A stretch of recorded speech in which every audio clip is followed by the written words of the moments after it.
nos manquements, nos méchancetés, nos mauvaises voies, nos critiques, nos mécontentements.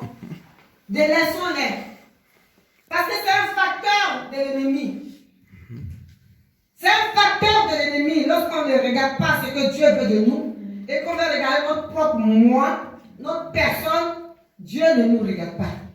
On se plaint, mais il y a longtemps, je suis resté dans cette église, j'ai rien eu. Je ne vois rien. On dit à Saint-Esprit où il est. Il est où le Saint-Esprit? Le Saint-Esprit est en toi. Il habite en toi. Il habite en moi. C'est le Saint-Esprit qui fait ce ministère des 7 clés de l'Éternel. Amen. Le ministère de la compréhension, le ministère du savoir. Le ministère de l'écoute qui est important chez Dieu.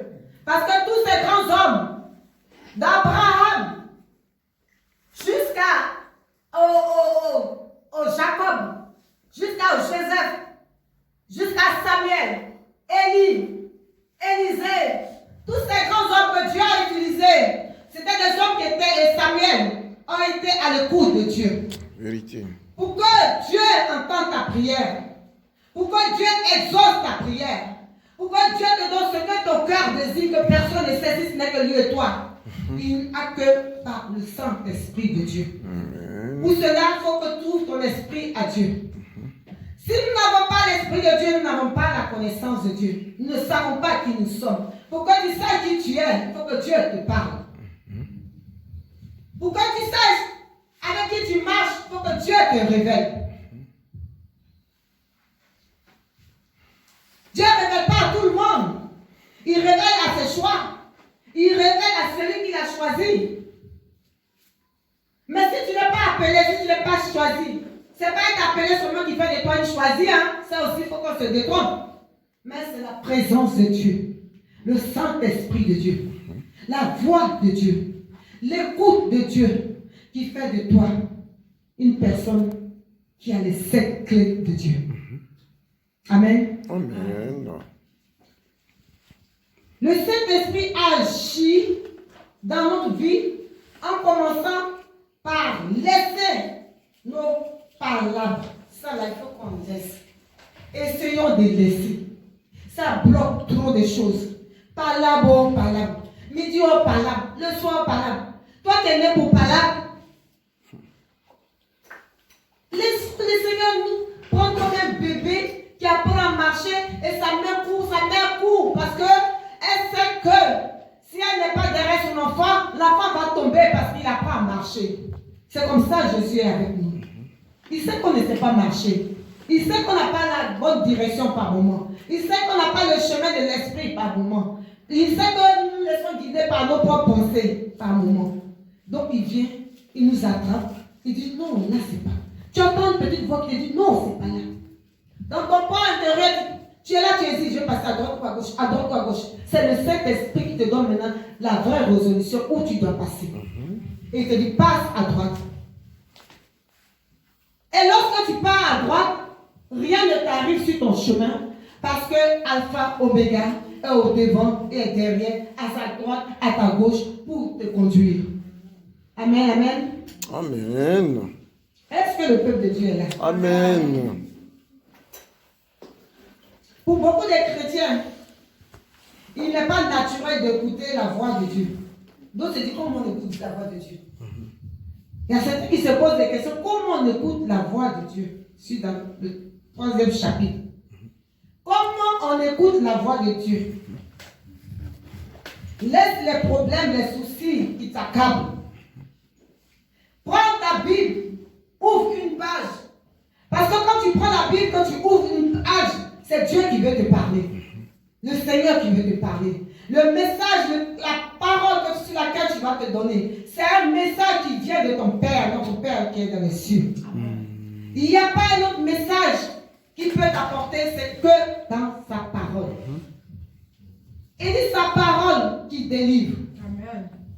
On va aller chez l'autre là-bas pour dire, oui, on dit celui-là a la force, il a une puissance. Quand tu vas chez lui, on te guérit. Non, archi faux. Parce que lui demande la volonté de Dieu aussi. Donc Dieu te demande d'être à l'écoute, d'entendre sa voix et de permettre qu'il parvienne des choses merveilleuses en toi. En toi et moi. En nous tous. Et c'est cette parole-là qui fera maintenant une place et habitera dans nos cœurs comme il a habité dans le cœur des disciples de Jésus. Amen. Amen. Spirituellement, comme Jésus qui avait coutume d'aller prier dans les synagogues ou dans les lieux où on avait besoin de lui, où on avait besoin de sa personne, il ne disait pas non, je suis fatigué, je ne vais pas là-bas parce que ces personnes-là, c'est des mécréants. Jésus allait partout où on l'appelait. Il était le bonheur absolu de chacun de nous.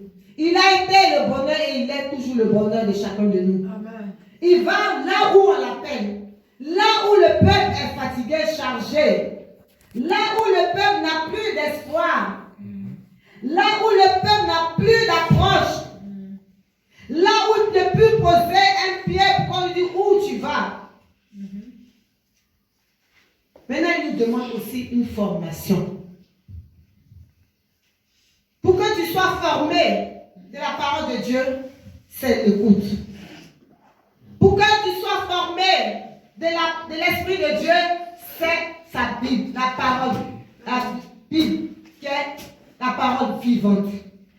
Cette Bible-là, elle ne meurt jamais, elle ne s'éteint jamais. Quel que soit ce qu'on va faire de cette Bible, les gens vont la jeter dans le feu. On a vu des histoires qu'on nous a contées. On a entendu des histoires qu'on nous a contées. Des gens jetaient l'autre livre. Et d'autres ont jeté la Bible. Mais la Bible est revenue sainte et saine comme elle était. Elle n'a pas été touchée du feu d'un iota. Amen. Amen. Pour dire que cette Bible, elle est vraie et vive. Alléluia. Quel que soit, toi, tu veux quitter parce que tu ne veux plus, mais laisse la Bible, donne la Bible à quelqu'un. Ne va pas la brûler parce que c'est ta vie que tu brûles. Dieu, il est humiliant. Dieu, il ne change pas. Il est le même aujourd'hui et éternellement. Donc, garde sa Bible précieusement. Ne la chiffonnons pas, ne la froissons pas. Ne la jetons pas. Parce que c'est la parole de Dieu, c'est Dieu lui-même qui est incarné à travers ses écrits. Donc si tu la froisses, c'est-à-dire que tu froisses ta vie toi-même, c'est pas Dieu. Parce que Dieu, il ne se contredit pas, il ne peut pas changer, il ne peut pas être froissé par quelqu'un. Mais c'est les Écritures qui sont sa parole que nous appliquons, c'est ça qui fait de nous des appelés de Dieu, des enfants de Dieu, des fils du royaume. Amen, amen. Amen, amen. Amen. Yes, Lord. Merci Seigneur. Louez Dieu par des chants, des supplications, des actions de grâce. C'est ce que nos enfants viennent de faire, des adorations.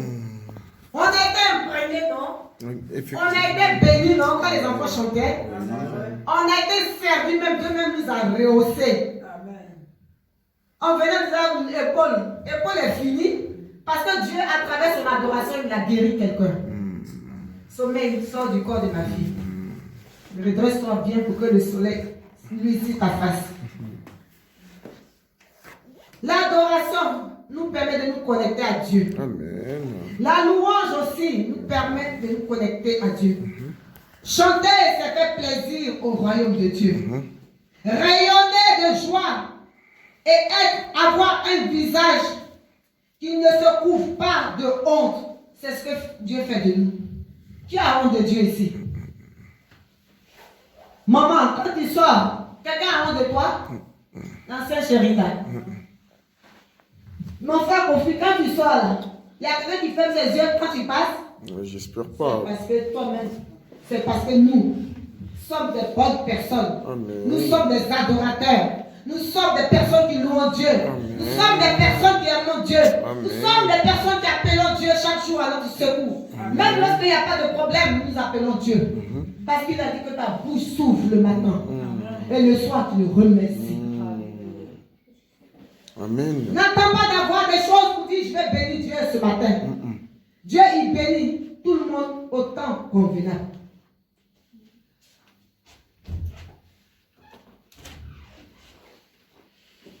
Je vais au passage 6 maintenant de prédication que je me suis permise de concocter pour le peuple de Dieu. J'espère que vous m'entendez, vous comprenez le chemin sur lequel je suis. Amen, amen. Dieu dit soyez reconnaissants.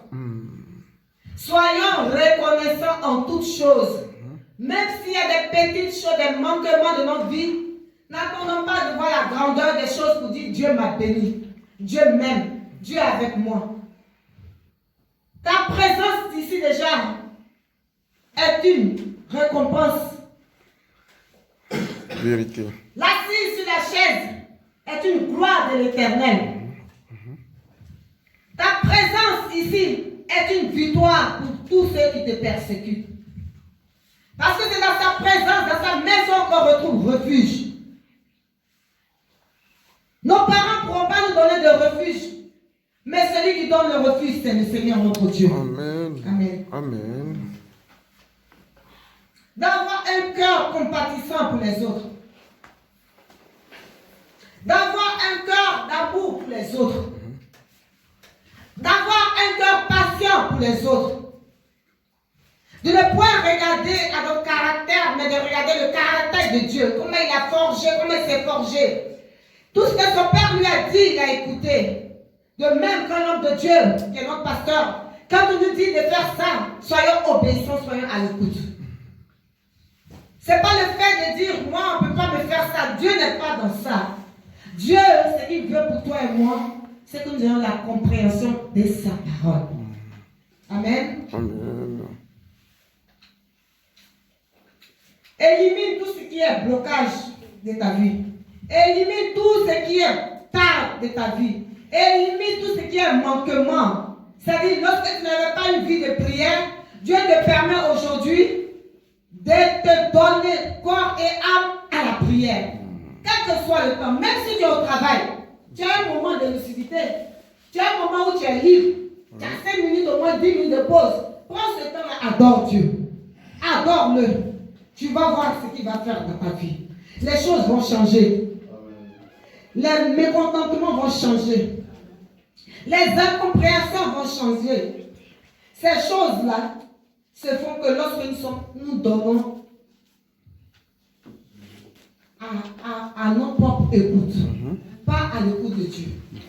Laissons-nous guider, puis cherchons sa face. Celui qui est reconnaissant envers Dieu, Dieu est reconnaissant envers lui. Amen. Celui qui est fort, qui a la foi, Dieu grandit la foi de cette personne. Il dit, soyez mes imitateurs. C'est Paul qui nous dit. Dans Corinthiens 11, verset 1. Dans Corinthiens 1, verset 11, Paul nous dit l'apôtre Paul nous dit d'être ses imitateurs. Parce que lui n'a pas aimé Dieu tout de suite. Oui, vérité. Il est passé par les péripéties, il l'a même détesté. Mais aujourd'hui, il parle au peuple, au Corinth, pour dire, soyez mes imitateurs, comme Christ a été pour nous. Christ, malgré qu'il était un rebelle, il n'a pas rejeté. Parce qu'il savait que cet homme-là, en lui, possède la vie. Il lui a donné de son esprit.